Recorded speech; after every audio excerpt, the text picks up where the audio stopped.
There's some natural immunization.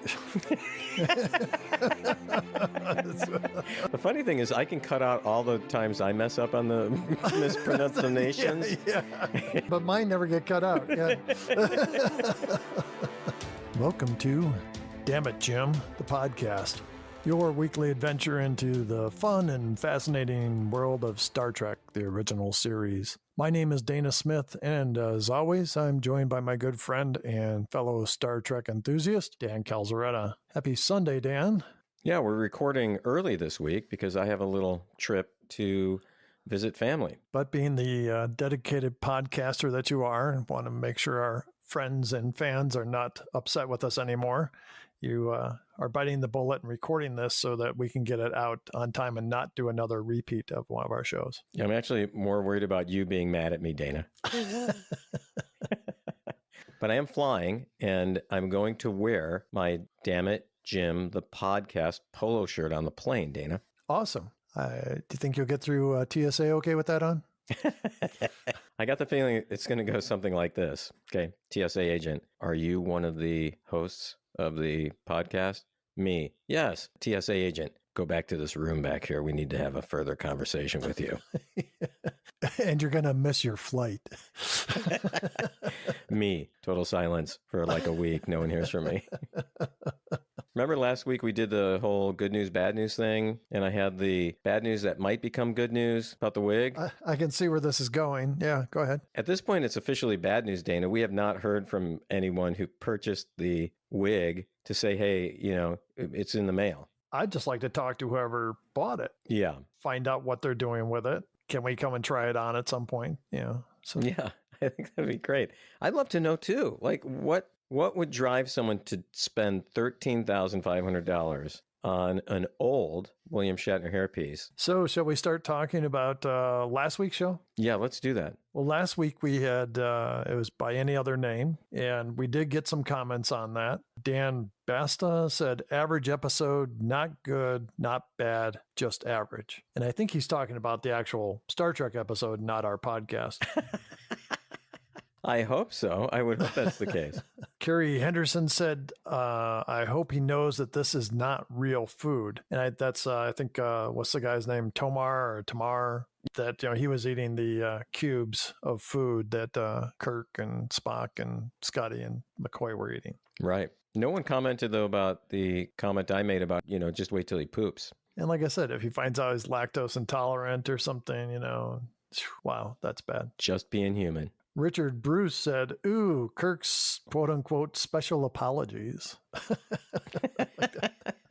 And our friend Steve Hoses shared an autographed picture of Warren Stevens, who played Rojan, that he'd probably picked up at a convention. So I appreciate the share on that. And then last but not least, one of our friends, Zach O'Donnell, said, love this episode. Could be because it has the most explicit scene showing that Kirk banged an alien with the bedroom shot of him putting on his boot. Pretty gutsy for late 60s. Can't recall seeing anything like that on Gunsmoke. Dan, I don't remember that. I'm going to go back and look at the episode, Dana. I can't remember that either. Yeah, I mean, I want to remember that, but...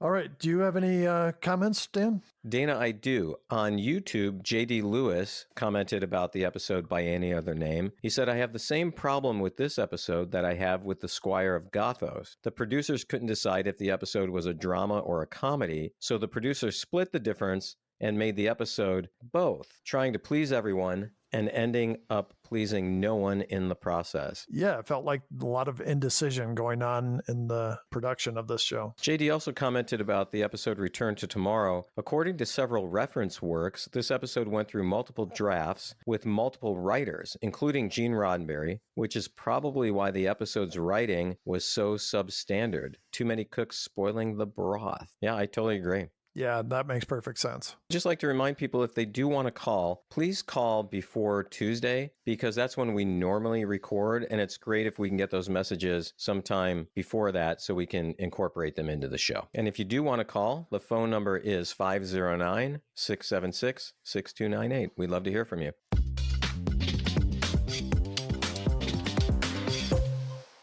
This podcast is being brought to you by North Shore Adult Diapers. North Shore offers reassuringly strong protection for even the heaviest control problems and can keep you dry and confident for up to 12 hours, so you can live your life with freedom and dignity. Whether you are attending a baseball game, having dinner with friends, getting on a plane, or just sitting back listening to the Damn It Jim podcast, the last thing you want to worry about is incontinence.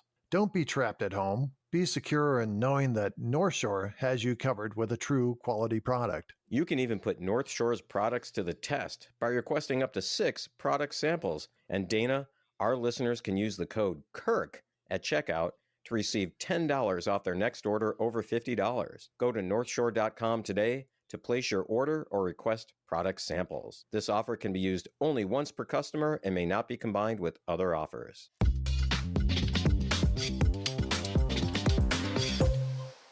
Okay, Dan, let's dive into Season 2, Episode 23, The Omega Glory. We see the Enterprise approaching planet Omega 4. Sulu says there's another ship orbiting the planet. They identify the ship as the USS Exeter. Kirk says he remembers that the Exeter was in this area 6 months or so ago, but he doesn't recall any trouble. They try to hail the ship but get no response. Kirk asks for Spock, McCoy, and Lieutenant Galloway to join him in the transporter room. In the transporter room, Spock informs Captain Kirk that they're going to beam into engineering, and Kirk orders the phasers on heavy stun. Why into engineering? Why not? Yeah, but wouldn't you beam onto the bridge? You know, maybe they want to see if something's wrong with the engines. Can't they just scan for that? Like, hey, Scotty, how are the engines? Over there, right, copy me. That sucked. So they beam over to the Exeter, and Spock finds a uniform with just crystals where the body should be. Mm-hmm. McCoy does a reading with his tricorder, and I thought he was going to give some kind of report, but he doesn't say anything. Mum's the word. Mabinga's the word. Maybe that's why I didn't say anything. At this point, he's just gun shy. You know, he's just afraid someone's going to go give him the Mabinga treatment. Yeah, exactly. So Kirk makes a call via the intercom, but gets no response. We see several shots of empty corridors and rooms. Spock says they're on the lower decks and haven't found anyone, just uniforms. Kirk and McCoy say they're going to meet him on the bridge. Kirk says the ship was captained by Ron Tracy. Captain Ron. Do you ever see Captain Ron? Oh, God, yeah. So anyway, Kirk says the ship was captained by Captain Ron Tracy, one of the most experienced officers in all of Starfleet. Galloway and Spock are on the bridge. Galloway reports the helm was left on automatic. Is that like cruise control? Oh, that's a good question, Dana.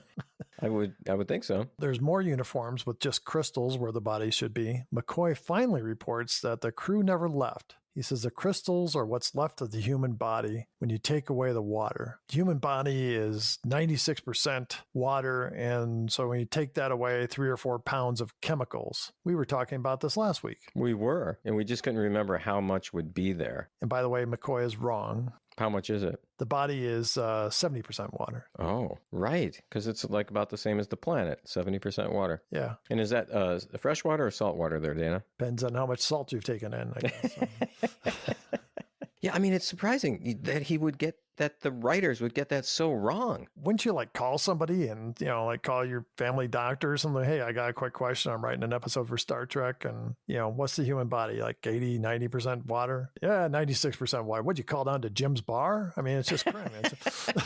Well, 96% alcohol and 4% other stuff. So Spock finds the surgeon's log. They put it on the main screen. The surgeon says, if you come aboard this ship, you're dead men. He warns them not to go back to their ship. He says they need to go down to the planet. And he starts to say something about Captain Ron, and then he falls out of his chair. Screaming in agony. Yeah, and then Kirk looks down at the floor, and you see the uniform with the salt deposit all around. So, were you looking for stains on the carpet? I was. Yeah, me too. So, I only saw a few minor ones. I think the carpet cleaners had come through. I think they put the uniform over where the big stains are. They could have done that too. That's a good point. So Kirk and the others beam down to the planet and see a man about to be executed. A woman is screaming, trying to get free as the man is forced onto a chopping block. The man's kind of fighting these guys, and the landing party advances, and then the executioner turns the axe towards Kirk when all of a sudden a voice says, "Put the axe away." And Kirk turns to see a man in Starfleet uniform, and Kirk says it's Captain Tracy. I noticed they had a basket for the head to fall into as well by the chopping block. Did you see that? they'd done this before. But there was no blood. I did look very carefully at the basket. There was no blood in the basket. So maybe they just had a new one. Maybe they get a new basket for everybody that gets their head chopped off. So it's, kind of a parting gift. Wow. Tracy shakes Kirk's hand and says, I knew someone would come looking for us. I'm just sorry it had to be you. It's like, nice to see you too. Tracy then tells Wu no more executions, says, lock the savages away. And he's talking about the guy at the blonde hair and the animal skin that he's wearing. Wu kind of argues and says the landing party has fire boxes. And Tracy tells him to follow orders. They take the man dressed in animal skins and the woman away. And they're just like grunting the whole time, right? They're not speaking any words that we can understand. Yeah, no, when it was funny because when they have this whole exchange, you hear this like, I was like, I thought I was watching part of Young Frankenstein or something. Yeah. Yeah, it sounds like me when I'm constipated. Oh my God, not the poop jokes again. Not the poop jokes. Okay, that's the last poop joke for this whole entire episode. And I can't understand why North Shore Diapers doesn't want to be a sponsor. But,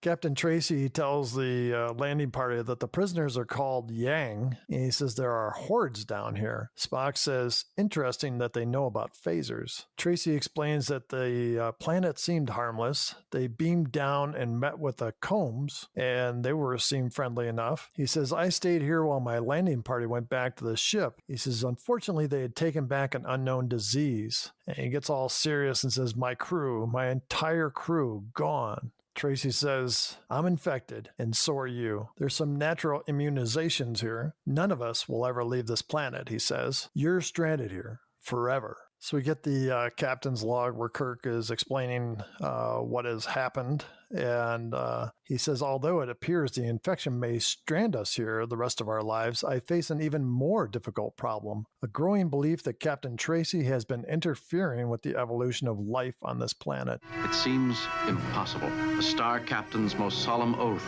is that he will give his life, even his entire crew, rather than violate the Prime Directive. Yeah. Yeah. How many times does Kirk, what's the count at that Kirk's violated the Prime Directive? I think we're at 8. A lot, whatever it is. And here's the other thing about that statement. If you're stuck on that planet, I mean, what are you going to do? But yeah, how could you help but influence the culture, Dana? So next we see McCoy working over a machine. He reports to Uhura his findings and says that he can use another blood analyzer. He turns to Kirk and says, we definitely show a massive infection. Massive. Massive. Massive. I mean, an infection's an infection, right? So, but the way he just said it, massive. Kirk says, I don't think we'll have time to isolate it. Well, who's the doctor here? You or? McCoy says it could take months, years. He says it could be anything, but the infection resembles one developed on Earth in the late 1990s during their bacteriological warfare experiments. Then he says, hard to believe we were once foolish enough to play around with that. So then Spock comes in and he's carrying Galloway. And Spock says the Yang Lance. And he helps Galloway to like sacks on the floor to lay down. Spock says that Tracy was right. The Yang are vicious and brutal, and they are massing for an attack. Hold on a second, Dana. But he calls them savages. Yeah. Isn't that weird? I mean, that's a very loaded term. Maybe they're aggressive or they're brutal, but savages? But I just can't see Spock doing that. Yeah. Well, he did. Apparently.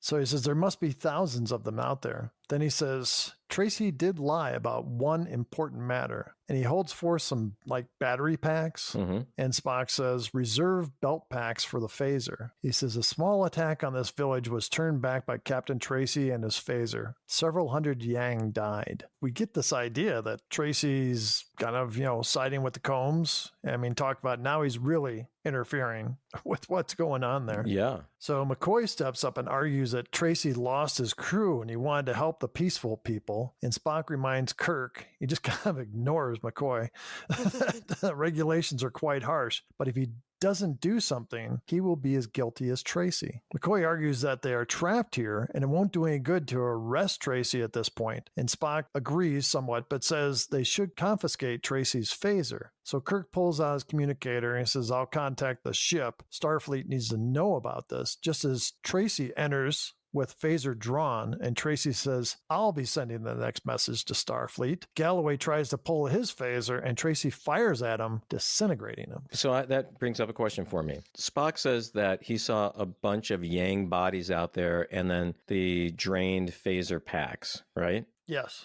But yet when Tracy shoots Galloway, he just disappears. So why were the Yang bodies still out there, and why didn't they just disappear like when anyone else gets zapped with the phaser? Yeah, that was my question as well. Oh, so we're both on the same wavelength there. That's scary. Yeah, actually, it happens more often than not. So. Yeah, I know. It does.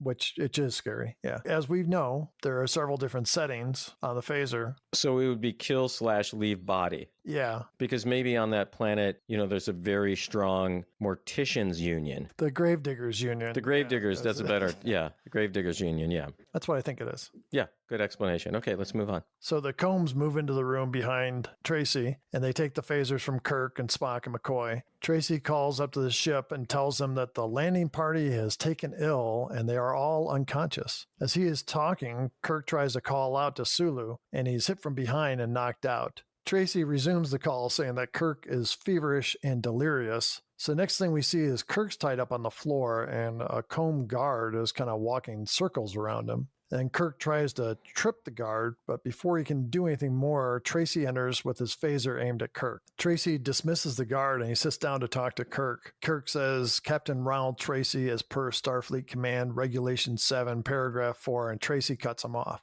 Those were the first words duty required you to say to me, and you said them. You're covered. Now, suppose we get on to the next subject. We can see that Tracy's got total disregard for Starfleet anymore. At the same time, we see Kirk is trying to loosen the bonds on his wrists, and Kirk finally just says, why? Tracy says, no one on this planet has ever had any kind of disease. How long could a man live if disease were erased? Tracy says, virtual immortality. And he says, we must have a doctor determine the cause. And Kirk realizes Tracy is in it for the profit. He tells Kirk to inform the ship that the situation is hopeless and send them on their way. And when we're ready, we'll bargain for a whole fleet of ships and they'll do it. Kirk says he'll think it over. Then he gets his hands free and attacks Tracy. They fight. Kirk's like smacking him, hitting him in the chest and gut and stuff. And right. Tracy's like smiling. Yeah. He's got like this weird smile on his face. Seems like he's enjoying the fight. The cool thing, too, was there were no stunt doubles in this fight at all. Yeah. I thought it was really good. There was a bunch of flipping and, hitting and stuff. I thought that this was actually one of the best fight scenes I think we've seen in any episode so far. Yeah. So Tracy defeats Kirk. So we go to the jailhouse. The Yang man is growling. McCoy and Spock are in the next cell to the Yang man. And then as they approach, the Yang reaches out through the bars at Kirk. Tracy says, still think the Prime Directive works here? Kirk says he doesn't have the wisdom or the right to interfere. Tracy orders Kirk put in the cage with the Yang, and immediately he starts fighting with the Yang. The woman that's in the cage jumps on too, and Spock just kind of like looks on with curiosity. So then the Yang man tries to choke Kirk. Kirk keeps fighting the Yang. He finally does a judo flip on the guy, and then the woman backs up against the bars, and Spock reaches across from his cell and does the Vulcan nerve pinch. And she passes out, and the Yang goes over to the woman. Thinking maybe she's even dead or something. Yeah, he's checking her out, making sure she's okay. Well, Kirk was checking her out too, but... So Spock is working on one of the bars in the window to try to loosen it and get out of the cell. Spock says, once a considerable civilization here, the only reasonable explanation is a war, nuclear holocaust, or bacteriological devastation. And Kirk keeps telling him to work on the window. He says, if we're ever going to regain our freedom. And the Yang man all of a sudden goes, freedom?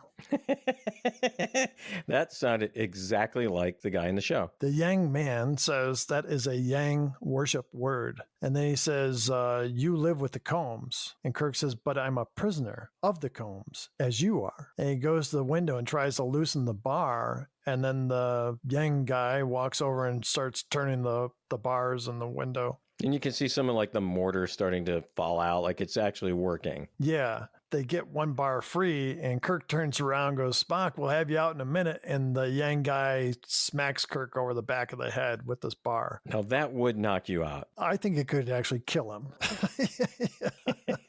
So we see Kirk on the floor, and then the camera kind of pans up to the window, and we see that there's no bars left, and the man and the woman are gone. So later, Kirk wakes up. Spock says he's been out for like 7 hours and 8 minutes or something like that. Kirk says, I'll have you out in a minute. So we go to the lab where McCoy is working. The guard there opens up the door and sees Kirk, and then Spock gives him the Vulcan nerve pinch. Spock tries to come up with a way to communicate with the ship, while McCoy tells Kirk that he's convinced that once there was a frightening biological war that existed here. And he says the virus still exists. Then over the years, nature built up these natural immunized. Why don't you ever read this shit? So he's convinced that there was once a frightening biological war. He says the virus still exists. Then over the years, nature built up these natural resistant agents in the food, the water, and the soil. So Spock, working over I don't know what he's doing. He's like on the blood analysis machine. Yeah, he's trying to turn that into a communicator. Just like in Gilligan's Island, where the professor tried to turn a coconut and a banana skin into some god who knows what. Yeah. So Spock says, war created an imbalance and nature counterbalanced it. I like that idea. Yeah, I could totally see that. I read a book once that had that as its theme. It was a nonfiction book speculating what would happen if the human race just disappeared. Like, not because of a nuclear war, because obviously that would impact nature, but if the human race just disappeared, how long would it take for like plants to take over and buildings to crumble and all that? It was actually a pretty fascinating book. Kirk says there must have been something here, a disease the landing party carried back to the ship. McCoy says if they had just stayed a little bit longer, they never would have died. The immunizing agents needed time to work. So McCoy is saying no one needed to die. We're okay. Yeah. And Kirk says, then we can go back to the ship. And he says, what about the longevity of the people? And McCoy states, that's survival of the fittest, because their ancestors who had survived had to have superior resistance. Then they built up these powerful protective antibodies in the blood during the wars. Now, if you want to destroy a civilization or a whole world, your descendants might develop a longer life, but I hardly think it's worth it. One of McCoy's best statements, I thought. Yes, exactly. Kirk says then anything developed here would be useless. And McCoy says, lengthen lives? Poppycock. I can do more for you if you just eat right and exercise regularly. It's my doctor tells me all the time. I'll tell you, Nashville set us all back about a decade. We're still trying to recover from Memphis just with all the fried food we ate. Memphis? Yeah, we went to Memphis, 4 years ago, 5 years ago? Oh, man. Oh, the barbecue? Oh, that barbecue was good, Dana. The first night we were there, the fried chicken? Oh, God, the fried chicken. Gus's world famous fried chicken. I still have breading in my arteries.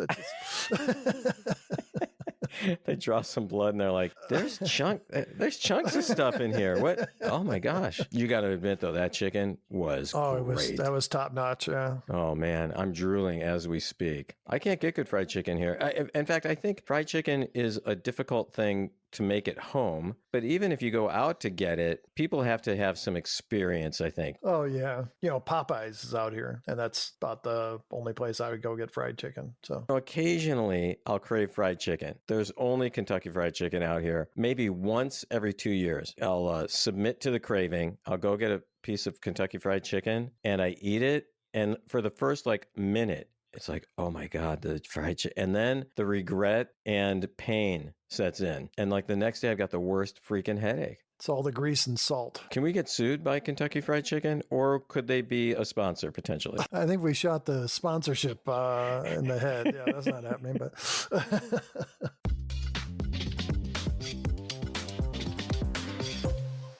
Longevity, what a concept. The idea of taking pictures and videos is built around the concept that those images will last for generations to come. Do you want to risk your pictures and videos to a virus on your computer? PhotoBucket is a secure place that maintains your photos for years to come. Since 2003, PhotoBucket has been safeguarding memories with a backup cloud storage. We're talking over 17 billion photos and videos from around the world, all perfectly preserved while maintaining a carbon-neutral footprint. That's right, Dana. The pictures you take on your wedding day will still look good and new when you're celebrating your 25th anniversary. Make sure you save your photos and videos to a safe place. PhotoBucket is that place. Go to PhotoBucket today and sign up and get your 1 month free when you use the Damn It Jim promo code. Longevity matters. By the way, how long will Spock, Kirk, and McCoy be stuck on this planet?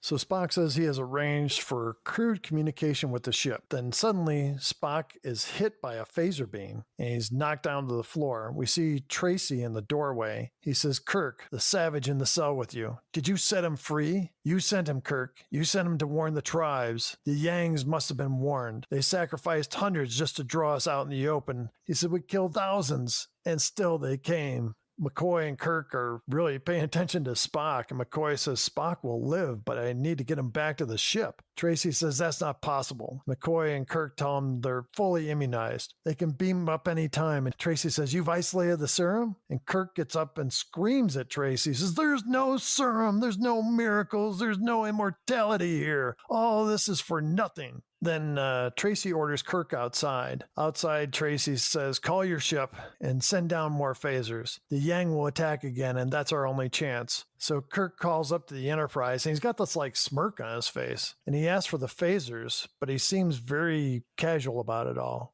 And he's talking to Sulu, right? First, he's talking to Uhura. Oh, sure, yeah. And then she looks unsure. And then Sulu comes over and says, "We can't send phasers down without verification." And Sulu says they have volunteers ready to beam down. And then they end the call, and Kirk knocks the phaser out of Tracy's hand. They fight briefly. Kirk gets knocked down and he runs away. Tracy picks up the phaser and fires, just missing Kirk. Kirk runs, and next thing we see, he's back near the chopping block. And Tracy comes up behind him and aims his phaser. He goes to shoot, but the phaser is out of its charge. Tracy picks up the axe and he goes after Kirk. Kirk jumps him and knocks him down. Suddenly, several spears are pointed at Kirk's back, and he turns around to see the Yang man and his tribe. So we cut to later in a room where there are several Yang, including an old dude. The Yang brings Spock in, and Spock says he's weak, but not in difficulty. And McCoy says that Spock needs medical attention. Spock agrees, but says the need for departure is even more critical. And all the Yangs are saying, "Wait, we saw last week's episode. You're just faking." Fool me once, shame on you. It is written, one of our sacred words, "Fool me once." Kirk says the Yang developed and donned animal skins after the war and started over. Then Kirk says, Yangs? Yanks? Spock? Yankees. Oh, God, Dana, come on. "Red Sox?" Dana, didn't you find this ridiculous? Oh, I actually laughed. Yeah. And I remember seeing this as a kid and being like, "Oh, wow, Yanks, Yankees, that makes perfect sense. Oh, yeah, I get it." You know, I was like, all excited. Now I'm watching and I'm like practically doubled over, falling on the floor because it's ridiculous. Well, remember last week you went to your biology teacher and asked, "Hey, if you got reduced to a block, would that be real?" Did you go into your history teacher and kind of bring up this episode and say, hey, what do you think about this? No. You mean the biology teacher incident was just that was the one and only time you're like, that was a one-off. After that, I never asked my teachers anything ever again. Yeah, so. They asked you a few things like, Dana, would you please get out? Dana, what are you doing? Stop sleeping in my class. And, Yeah. the Yang leader stands up and says, "That which is ours again." Brilliant writing. So then a moment later, another guy comes walking down the hall and comes into the room, and he's carrying a flag. What kind of flag was it, Dana? He's not just carrying any old flag, Dan. He's carrying an American flag. And how about the music? Oh, yeah, it all changes. And it becomes part of the Star Spangled Banner. Oh, horrible, Dana. Horrible. Because the band outside, even though these people barely talk, the band could play the Star Spangled Banner. Yeah. They could. Tracy says, these people can be handled. He says, don't go against me or I'll drag you down with me. And then the Yang man says he is Cloud William, the chief and son of a chief, speaker of the holy words. He puts his hand over his heart and faces the flag that they put into a stand. And he starts to speak. I plague unum. This isn't one of my normal mispronunciations. Dana's saying it exactly how he says it in the show. And Kirk realizes what he was saying, and he's saying the Pledge of Allegiance. Oh, my God, Dana. And so Kirk adds the right words, and Cloud stops. And the old man gets up and says, he just spoke the holy words. And Tracy steps forward and says, he was cast out. He's tricking you. He says, let your God strike me dead if I lie, but he won't because I speak for Yang. And Yang. Yin and Yang. He goes over to Spock and says, see his servant? Don't the Yang legends describe the servant of the evil one? And so Cloud picks up this giant holy Bible and he opens it up and just happens to know where to open it up to, by the way. Right. And there's an image of basically Spock as like Satan. And it's not the first time he's been referred to as like the devil. Even Kirk and McCoy made fun of him one time about it. But you mentioned that Cloud opened the book. Is he a good friend? You just call him by his first name now, just Cloud? It's Cloud William. Do you want the full name? No. Cloud's fine. The holy speaker of the bullshit chief thing. Tracy says, you want more proof? And he points to Spock, says, he has no heart. And this really seems to stir the Yangs. Yes, yeah, it did. Yeah, like, whoa, what? McCoy says, Vulcan anatomy is different. And guards bring Spock forward, and Cloud William, the speaker of the holy words, puts his ear against Spock's chest, and all of a sudden he pulls back and he says, he has no heart. Put your head down by his ass. He probably would have heard something, but... Why wouldn't McCoy or even Spock say, well, listen here, it's just over a little bit? So the old man says, one of them lies. And Cloud says, greatest of holies, chiefs and sons may speak the words, but the evil one's tongue would surely turn to fire. He says, I will begin, you shall finish. It's like it's a quiz show all of a sudden. And I don't even know how to get on this. He says, E diplopnista norcan forcan perfectidun. That's what. And Kirk says, those words are familiar. What the fuck?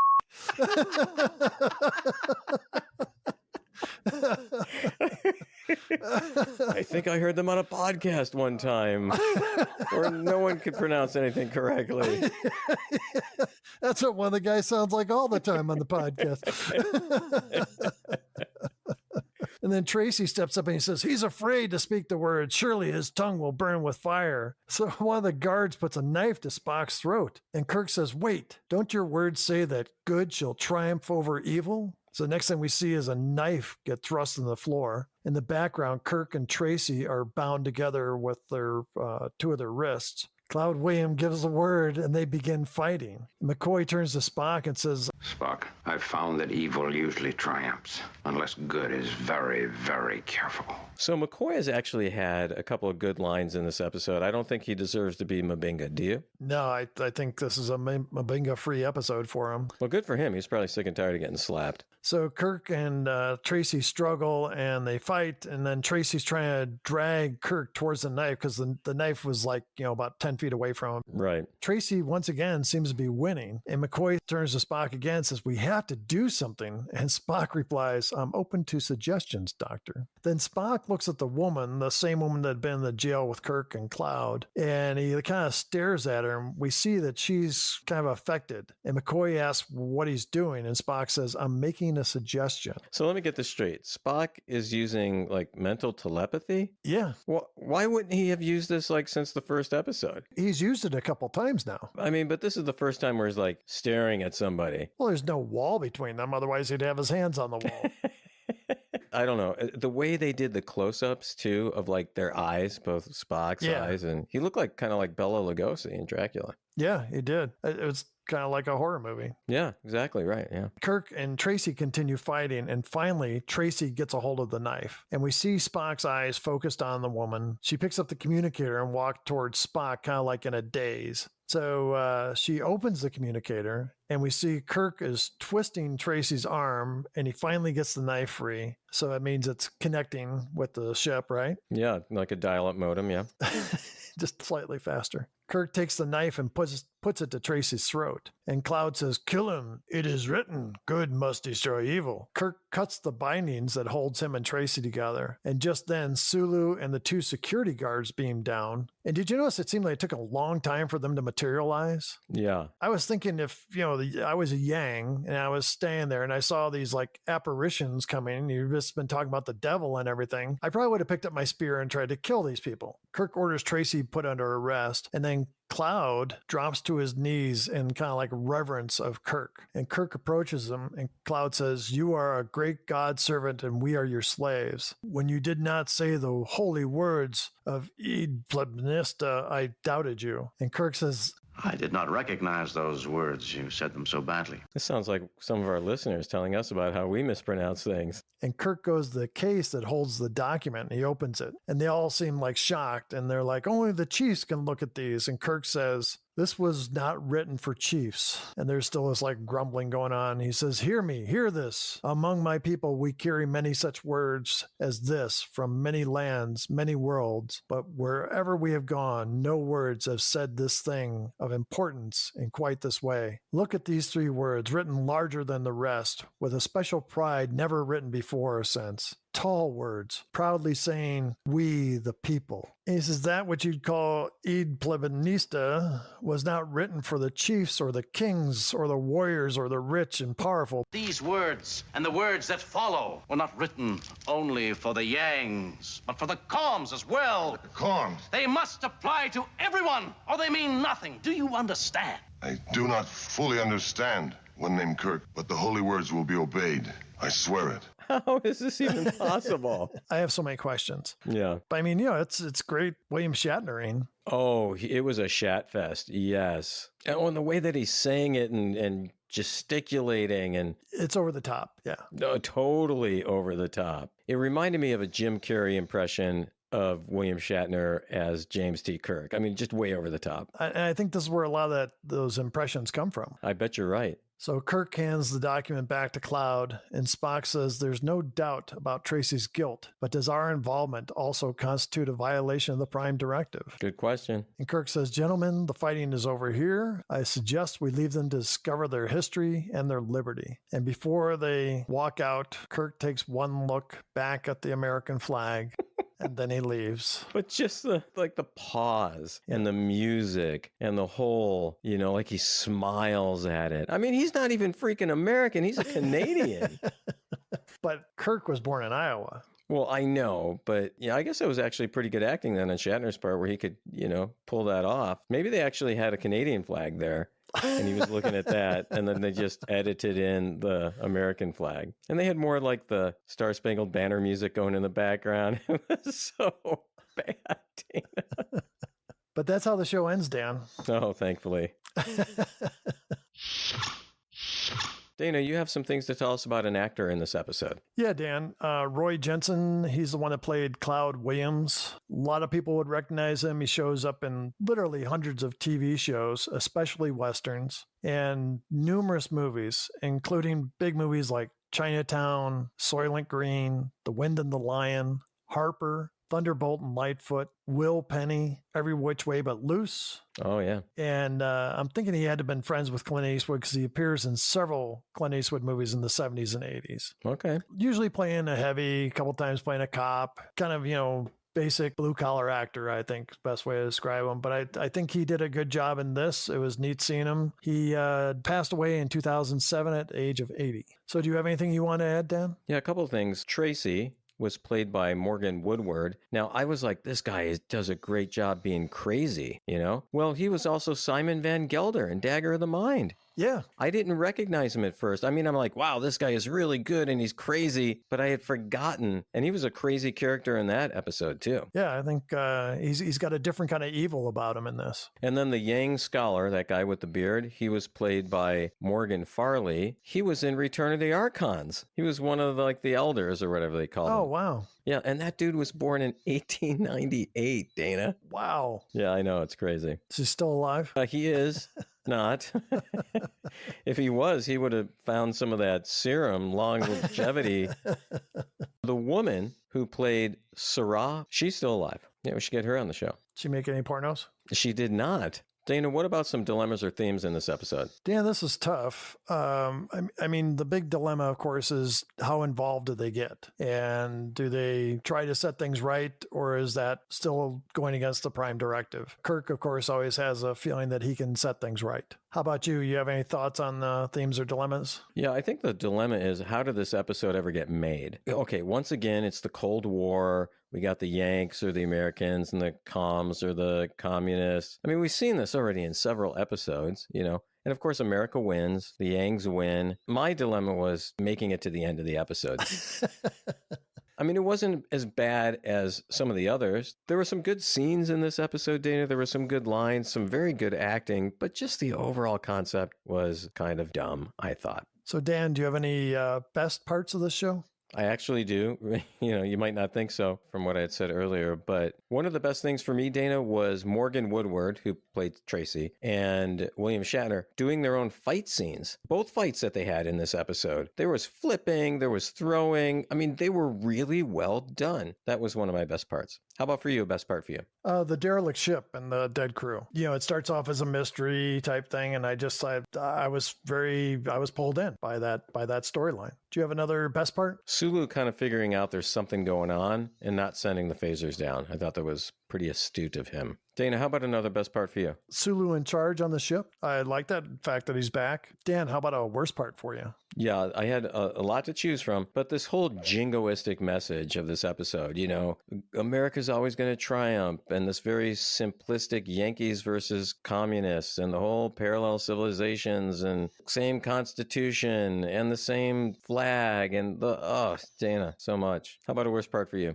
The immunity that comes from being on the planet longer. The crew of the Exeter would have been okay if they just stayed longer. That really bothered me. McCoy literally says if they just stayed a few more hours. Dan, do you have another worst part? When Cloud William is trying to read the preamble to the Constitution, it sounds like he's reading Latin. But when the camera shows the close-up of the words, there's no way to, mispronounce those the way that he did. Yeah, I think they gave him a script and just said, just mumble through this. Dana, how about another worst part? You know, the American flag, the Combs and the Yangs, the Constitution, Pledge of Allegiance. It was so heavy-handed. It just didn't need to be like that.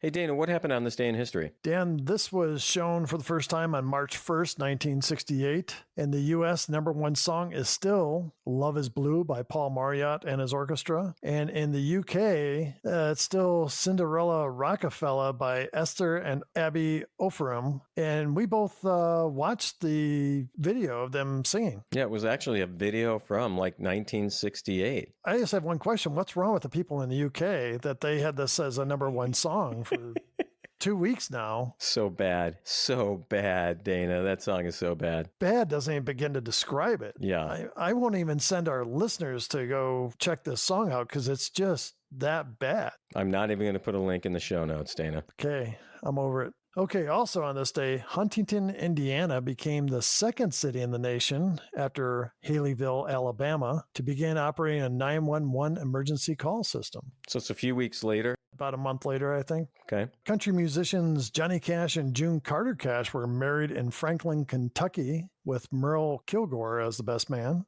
Huh. Andrew Lloyd Webber and Tim Rice's musical Joseph and the Amazing Technicolor Dreamcoat was first performed as a 15-minute pop cantata at Colette Court School in London. And I found that I forgot to mention something from last week's show, Dan, which was February 23rd, 1968. Mm-hmm. On February 22nd, just the day before, Jerry Ryan, most famous as 7 of 9 on Star Trek Voyager, was born. And that's everything I got for March 1st, 1968, Dan.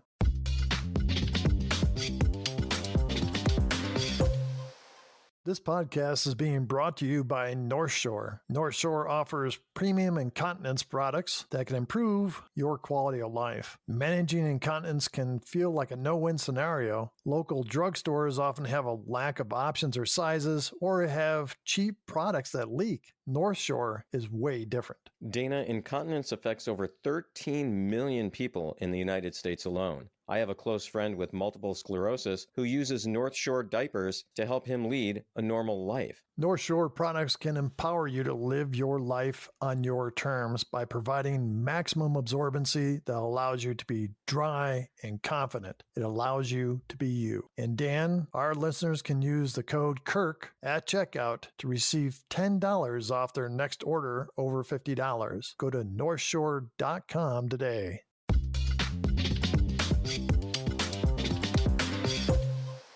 All right, Dana, how about if we do the counts? I've been looking forward to this, Dan. All right, how about the dead crewman count? We had one this week. Galloway Gone. puts us up at 46. How about the shirtless Kirk Rip Shirt Kirk count? What, 3 fights? He didn't even get a tear. Well, they must have improved the fabric or something. So we're still stuck at 17, Dan. How about the he's dead count? Nope. So we're still stuck at 14. I'm a doctor, not a fill in the blank. Nothing this week.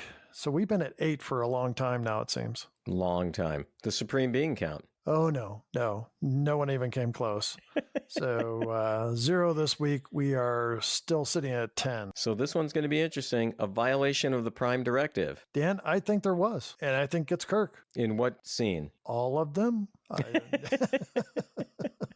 Well, I have a very specific scene, Dana, because I agree with you. He did violate the Prime Directive, but it's because he taught the people how to pronounce the words. Yeah, but do you think that they're going to be able to, just because they know how to say we the people, now they know, how to say all the words? Yes, and the next thing, they're going to build a nuclear weapon. So we're both agreeing that there is one violation of the Prime Directive this week, right? Yep, and so that moves us up to 9. All right, how about it taking over the Enterprise count? Nobody took over the Enterprise this week, so we're still at 9. Even though for me, Dana, this episode had some real holes. There were a few scenes that I really enjoyed, some lines that I really enjoyed. But it was a lot of fun talking with you about it. Dan, I agree with you. It's not my favorite episode. It's far from my worst. I'm glad we got a chance to talk about it in detail. I was curious what you were going to say. So thanks for taking the time to hang out and talk with me on a Sunday night. Sure. And what do we have for next week, Dana? Dan, next week, it's the ultimate computer. All right, Dana, once again, I had a great time. I would, again, like to encourage our listeners to write in or to call.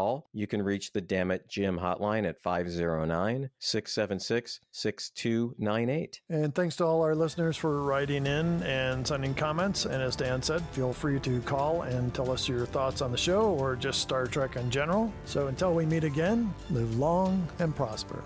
Thanks once again for listening to Damn It Jim, the podcast. We'd love to hear from you. Please send us an email at dammitjimpodcast@gmail.com or join the discussion on Facebook, Instagram, X, or YouTube. You can also call the Damn It Jim hotline at 509-676-6298. Make sure to join Dan and Dana next week for The Ultimate Computer. Enjoy the rest of your week, and until we see you again, remember to live long and prosper.